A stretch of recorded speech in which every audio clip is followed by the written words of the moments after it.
अस्सलाम वालेकुम। मैं हूं आपका होस्ट मुदस्सिर और मैं आपको वेलकम करता हूं अपने चैनल पे। बहुत से स्टूडेंट्स मुझसे बैंक स्टेटमेंट के बारे में डिफरेंट क्वेश्चंस करते हैं, तो आज हम उन क्वेश्चन से गो थ्रू करते हैं जी वन बाय वन। तो पहला क्वेश्चन है जी हमारे पास, बैंक स्टेटमेंट कितनी होनी चाहिए। बैंक स्टेटमेंट जनाब बेसिकली आपके पास 1218 यूरो पर मंथ के हिसाब से 12 माह के पैसे होने चाहिए। दैट मीन्स कि 1218 मल्टीप्लाई बाय 12 मल्टीप्लाई बाय जितनी भी यूरो का प्राइस है उस टाइम में। नेक्स्ट है जी बैंक स्टेटमेंट कितने महीने की होनी चाहिए। तो बैंक स्टेटमेंट बेसिकली 6 माह की होनी चाहिए। दैट मीन्स कि जब आपकी आरपी की अपॉइंटमेंट होगी ना, तो आपने क्या करना है कि आपने 2-3 दिन पहले ना एक बैंक स्टेटमेंट निकलवा लेनी है अपने बैंक जाके या ऑनलाइन, और वो अपने आरपी के एप्लीकेशन के साथ सबमिट करनी है। अच्छा जी, उसके बाद अगला क्वेश्चन है जी कि स्पॉन्सर की बैंक स्टेटमेंट भी ज़रूरी है या नहीं। जी बिल्कुल, स्पॉन्सर की बैंक स्टेटमेंट जो है वो ज़रूरी होती है, क्योंकि उन्होंने ये प्रूव करना होता है कि उन्होंने पैसे आपको ट्रांसफ़र किए और वो आपके वाकई में स्पॉन्सर हैं, और ये उस चीज़ का प्रूफ होता है। अच्छा जी, नेक्स्ट क्वेश्चन है कि पैसे कितने दिन होल्ड करना ज़रूरी है। अच्छा, अब ये जो है ना, ये काफ़ी क्रिटिकल एक चीज़ है, क्योंकि इसमें आपको इस लिहाज से देखना पड़ेगा कि पैसे आपने पहले दिन आपके पास हैं या कुछ अरसे के बाद आपके पास आए। बैंक स्टेटमेंट तो हमने देख लिया कि 6 माह की होनी चाहिए, लेकिन लेट्स से जी आरपी के अपॉइंटमेंट से 15 दिन पहले आपके पास पैसे आए, या कोई समझ लें कि 4 दिन पहले आपके पास पैसे आए, या तीन महीने पहले आपके पास पैसे आए, तो ये चीज़ मैटर नहीं करती। मैटर ये करता है कि वो पैसे आए कहाँ से और उन पैसों पे टैक्स दिया गया या नहीं। दैट मीन्स कि 6 महीने के जो बैंक स्टेटमेंट है ना, उसके पहले दिन से पैसे ज़रूरी रखना नहीं है आपके पास उस बैंक अकाउंट में। आपने चाहे तो 2 दिन पहले डाल लें, चाहे तो 6 दिन पहले डाल लें, चाहे तो पहले दिन से रखें। बस ये है कि आपके पास प्रूफ होना चाहिए। अच्छा जी, अगले क्वेश्चन की तरफ चलते हैं जी कि प्रॉपर्टी सेल की तो कैसे प्रूफ ऑफ फंड्स शो करें। अच्छा जी, अब लेट्स से जी किसी के पास प्लॉट था, उन्होंने वो उसको सेल किया, और उसको सेल करने के बाद जनाब उनके पास पैसे आए, और उसमें क्या है कि जो सेल डीड होती है ना, कि जी मेरी ये प्रॉपर्टी थी और मैंने ये सेल की, एक तो वो लगेगी साथ में, ठीक है जी। नंबर 2, जो ट्रांजैक्शन हुई है तो दैट मीन्स के साथ टैक्स भी उसके अंदर ही शो होता है। गवर्नमेंट ऑफ पाकिस्तान की आजकल काफ़ी स्ट्रिक्ट पॉलिसी है इस चीज़ पे, तो वो वाली उस चीज़ का प्रूफ। तो ये बेसिकली 2 चीज़ें उसमें एडिशनल होंगी। एफिडेविट तो आपने देना ही देना है आपके स्पॉन्सर ने, ठीक है जी। उसके अलावा ये 2-3 चीज़ें एडिशनल होंगी। अच्छा जी, एक क्वेश्चन और है जी कि फादर या भाई बाहर होते हैं तो वो प्रूफ ऑफ फंड्स कैसे शो करें उस केस में ना।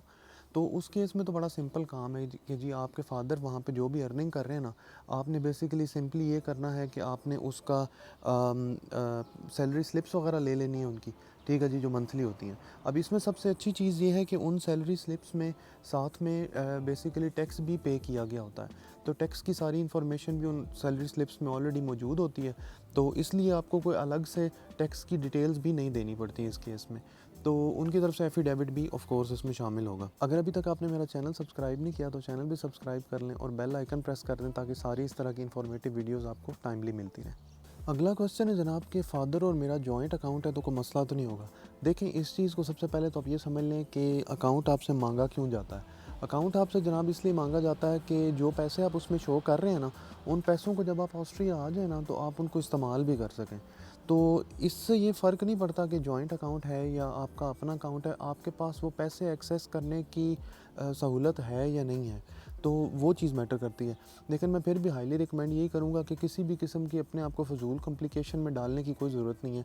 आप सिंपल जो है अपने नाम पे बैंक अकाउंट खुलवाएँ, फ़ादर के अकाउंट से उसमें पैसे की ट्रांजैक्शन करें और सिंपल वे में चलें जैसे नॉर्मली चला जाता है।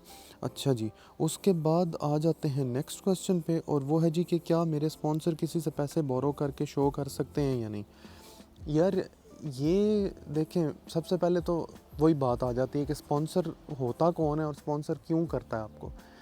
वो इसलिए कर रहा होता है कि जी उसके पास इतने पैसे मौजूद हैं कि वो आपको आपकी स्टडी के टाइम में सपोर्ट कर सके। तो बेसिकली जब उसके पास इतने पैसे मौजूद ही नहीं हैं उस बंदे के पास, तो वो किस तरह से ये कह सकता है जी कि मैं इसको 2 साल जो है वो इसकी पढ़ाई के मास्टर्स डिग्री के या बैचलर्स के केस में 3 साल का बैचलर्स होता है यहाँ पे, तो मैं उस केस में उसको सपोर्ट कर सकूँगा। तो ये बोरो वाले चक्कर में आप ना डलें, ठीक है जी। इसके बहुत से और तरीके हैं, और आपके पास अपने पैसे हैं तो उनको इस्तेमाल करें, ठीक है जी। आपने कोई प्रॉपर्टी सेल किया तो उसको शो कर लें, वगैरह वगैरह मुख्तलिफ इसके और तरीके हैं जैसे मैंने पहले बताए हैं। अच्छा जी, अगले क्वेश्चन पे चलते हैं जनाब कि स्पॉन्सर का कैश पे काम है तो क्या करना चाहिए? अच्छा, अब ये भी एक डिफरेंस है क्योंकि यहाँ पे ऑस्ट्रिया में क्या होता है कि सारे का सारा काम जो है वो मतलब बेसिकली बैंक ट्रांजैक्शंस के थ्रू होता है, कार्ड से पेमेंट होती है, इसी तरह बिल्स होते हैं उसके ना। लेकिन हमारे यहाँ क्योंकि कैश का सीन है, अक्सर जगहों पे कैश का सीन है, तो उस केस में आपने सिंपल ये करना है कि जब आपका काम, आपने बैंक स्टेटमेंट दी, आपने अपने स्पॉन्सर की तरफ से एफिडेविट दिया, आपने अपने स्पॉन्सर की बैंक स्टेटमेंट शो की, तो आपने सिंपली ना, अगर वो भी उस केस में कि अगर वो कोई एतराज़ लगाते हैं, तो आपने क्या करना है कि आपने एक कह लें कि एक स्टाम्प पेपर लेके ना उसके ऊपर वो लेटर लिखना, ठीक है जी, कि ये मेरा पाकिस्तान में हमारा काम बेसिकली जो है वो कैश पे चलता है और यही यहाँ का सिस्टम है, ठीक है जी। तो लेकिन मेरा जो कारोबार है वो लेजिटिमेट है, ठीक है, और मैं अपने बच्चे को या बच्ची को सपोर्ट करूँगा during the time of his studies. तो यूँ करके आप उसको कर सकते हैं। और ये एक केस मैं जानता हूँ पर्सनली एक स्टूडेंट को जिसके भाई का काम सारे का सारा कैश पे था, तो उसको मजिस्ट्रेट ने यहाँ पे एक्सेप्ट कर लिया था।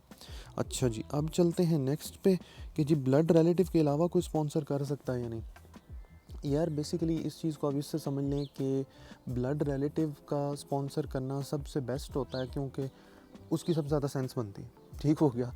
क्यों सेंस बनती है? क्योंकि आपके फादर आपको सपोर्ट कर रहे हैं, आपकी मदर आपको सपोर्ट कर रही हैं या आपके भाई आपको सपोर्ट कर रहे हैं, तो वो एक ज़्यादा सॉलिड चीज़ है बनिस्बत इसके कि जी आपका हमसाया आपको सपोर्ट कर रहा है या आपका फ़लाँ महल्ले में कोई अंकल है वो आपको सपोर्ट कर रहे हैं। तो उसकी इतनी ज़्यादा सेंस बनती नज़र नहीं आती, जो कि मैं ये नहीं कह रहा कोई गलत चीज़ है कि ऐसे नहीं होना चाहिए, लेकिन सेंस के लिहाज से बात कर रहे हैं। तो उस केस में सिंपल फिर आपने वही सारी चीज़ें पूरी करनी है, एफिडेविट उनकी तरफ से देना है, उनकी बैंक स्टेटमेंट वगैरह देनी है, और ये सारा उनका कारोबार का प्रूफ, टैक्स का प्रूफ, ये सारी चीज़ें आपने साथ में देनी है। अच्छा जी, अब आ जाते हैं फाइनल क्वेश्चन पे। आरपी अप्रूव हो गया है तो पैसे कब निकालने चाहिए अकाउंट से? हाँ जी, अब ये ऐसी चीज़ है कि ये गलती स्टूडेंट्स कर जाते हैं कि जैसे ही आरपी अप्रूव हुआ जनाब फ़ौरन ठग से सारे पैसे निकाल लिए अकाउंट में से। तो आप जब तक ऑस्ट्रिया नहीं पहुंच जाते ना, ठीक है जी, आपने उस अकाउंट से जो मिनिमम अमाउंट ऑफ मनी चाहिए यहाँ की बैंक स्टेटमेंट शो करने के लिए, जैसे मैंने बताया 1218 multiply by 12 multiply by Pakistani rupees में जो यूरो का रेट है, उतनी अमाउंट आपने उसमें हर सूरत में रहने देनी है जब तक आपका वीज़ा डी मिल नहीं जाता और आप जब तक ऑस्ट्रिया पहुंच नहीं जाते, जब तक, बल्कि मैं तो कहूँगा आप यहाँ पहुँच के अपना रेजिडेंस परमिट कार्ड कलेक्ट नहीं ना कर लेते, तब तक आप ये काम ना करें, ठीक है जी। इसमें बहुत बड़ा रिस्क है, और हालांकि वो पैसे आपके अपने हैं, लेकिन फिर भी अपने आप को फजूल क्यों किसी मुसीबत में डालना। तो ये थी जनाब आज की वीडियो, तो इंशाल्लाह आपसे मिलते हैं नेक्स्ट में। अल्लाह हाफ़िज़, अस्सलाम वालेकुम।